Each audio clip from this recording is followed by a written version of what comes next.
أعوذ بالله من الشيطان الرجيم. بسم الله الرحمن الرحيم.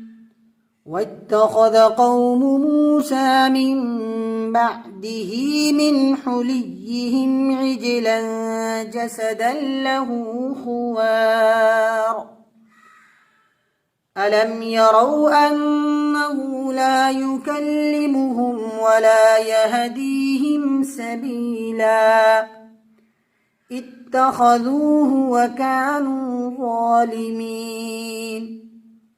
ولما سقط في أيديهم ورأوا أنهم قد ضلوا قالوا لئن لم يرحمنا ربنا ويغفر لنا لنكونن من الخاسرين.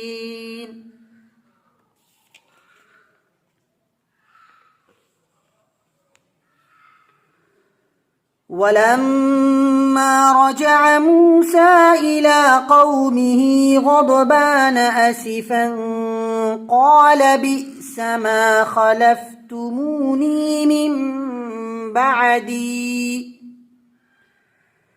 أعجلتم أمر ربكم وألقى الألواح وأخذ برأس أخيه يجره إليه قال ابن أم إن القوم استضعفوني وكادوا يقتلونني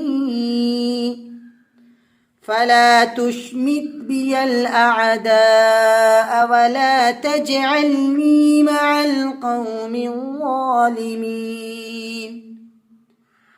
قال رب اغفر لي ولأخي وأدخلنا في رحمتك وأنت أرحم الراحمين.